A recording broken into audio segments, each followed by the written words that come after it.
This week we're going to delve into a topic that goes all the way back to ancient times. 1996 Japan, to be precise.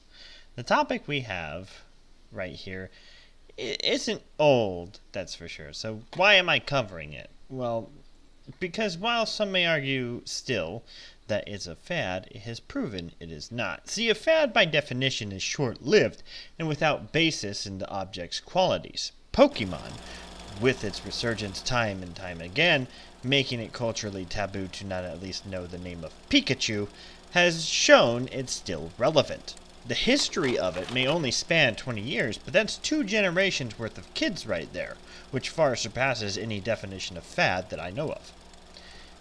Pokemon Go is only the latest installment of a much bigger franchise, a franchise that basically consists of finding made-up monsters in the wild, beating the crap out of them with other wild critters you've captured previously, and forcing them into magical plastic balls that store your monsters in some sort of quantum wormhole thing. While Pokemon Go simplifies much of the original gameplay, the core of the game is still there. Now, let's go back a little ways and look at some more history. Satoshi Tajiri is the man behind this craze turned cultural movement. He started it. It was his hobby as a child to catch insects and tadpoles where he lived in suburban Tokyo. Over time, he decided it'd be a really cool idea for a game to give children the same thrills of catching and comparing what they've caught with their friends. With the help of his friends, including Ken Sugimori, they formed the video game studio Game Freak. Inspired by both the Game Boy and the show Ultra 7, he came up with a new idea called Capsule Monsters. After several failed attempts to pitch the idea to Nintendo, his new friend Shigeru Miyamoto pitched it for him one last time, and Nintendo finally said yes. Due to a trademark issue, they renamed it from Capsule Monsters to Pocket Monsters, which is what the word Pokemon is derived from. Tajiri also toned down the aspect of violence in his games by designing the creatures to, quote, faint, end quote, rather than die upon defeat, as he believed it was unhealthy for children to equate the concept of death with losing a game. One of the important aspects of the first games was that Shigeki Morimoto, by Tajiri's request, programmed Mew into the game after debugging. But they decided to keep the 151st Pokemon hidden from the public unless it was needed for a post-launch event. And this is how one Pokemon saved the company. The first games came to the Game Boy in Japan on February 27, 1996. And initially it had very modest sales. But the project had nearly driven Game Freak into bankruptcy. Several employees had left because of how unstable the company's finances were, and Tajiri worked many unpaid hours. However, after it was discovered Mew was in the games and only accessible in programming debugs, the magazine CoroCoro announced a legendary Pokemon offer to distribute Mew to 20 entrants. The contest received over 78,000 entrants, and the sales for Pokemon quickly increased. After the games, a Pokemon trading card game was developed by Media Factory, and is still played in competitive tournaments today. The popularity of Pokemon spread like wildfire, starting with a manga series of books, and then later an anime series based on the games. The anime became very popular very quickly. On April 25, 1998, the first Pokemon Center store was opened in Tokyo, specializing in Pokemon merchandise. Along the way, the Pokemon Company began its operations, and many such stores were opened in later years. Currently, there are 6 different stores across Japan, as well as a section in the Nintendo World store in New York. Oddly enough, in North America, the localization team attempted to change the Pokemon designs, fearing that the cute designs wouldn't appeal to Western gamers. Oh, how very wrong they were. It was during the release for Game Boy here in the States that the slogan, "Gotta catch 'em all," first appeared.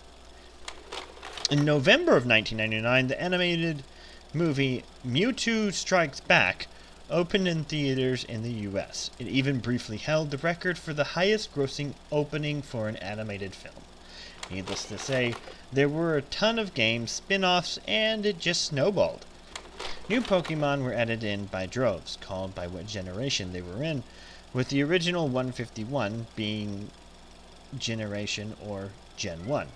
Currently, there are about 6 generations out there, with a 7th generation announced on February 27th, 2016 in celebration of the 20th anniversary of Pokemon.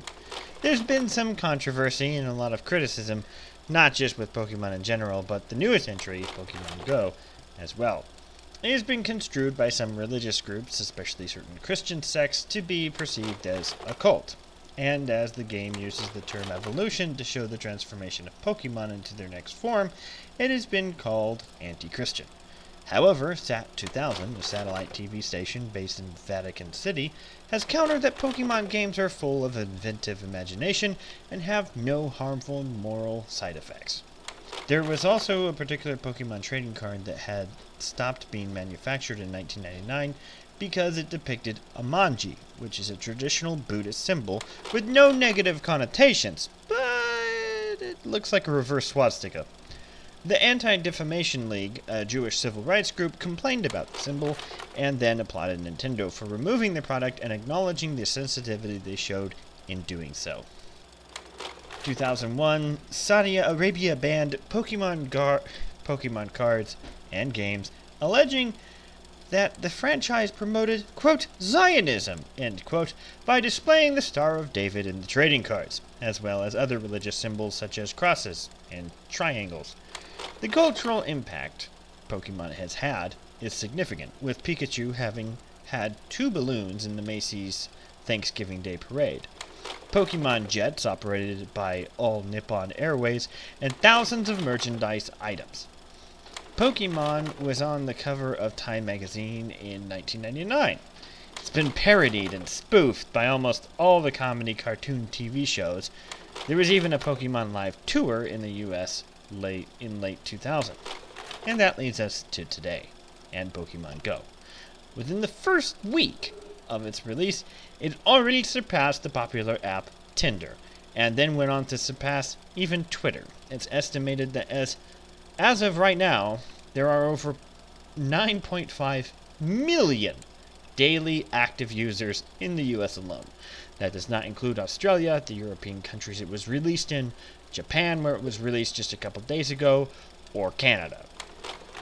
And it's not just kids, it's all walks of life. And in my opinion, I firmly believe that while the original Pokemon games were great, this was really Satoshi Tajiri's vision. A game where kids could go out and catch rare animals, then compare them with their friends and relatives. Where adults could not only live in the nostalgia of being a kid, but use it as a means to connect with their own children. It gets people out of the house and actually doing stuff. Yes, there have been many a tall tale about someone getting shot or people trespassing on lawns, and most of that is about as accurate as an amateur dart thrower in a hurricane. There are some bad stories, but you have to understand that regardless of the subject matter these days, whether it's Pokemon Go, the election debates, violence, coups d'etats, or economic instability, the media is only going to focus on the bad aspects and never on the good. Put people in the right place at the right time, whether it's to prevent a kidnapping and possible molestation, or if it's just to find a spark of romance. It's not just a game, it's an icebreaker. Hordes of awkward people finally have the confidence to get out of their houses and meet new people, form community groups, and do things they normally wouldn't do. Like talk to people and move further than their mailbox each day. So there you have it. What do you think of Pokemon? Is it good or is it bad? Who's your favorite of the currently 700 Pokemon in circulation? I obviously have my opinion, but I'd like to hear yours. So leave me a comment and feel free to like and subscribe.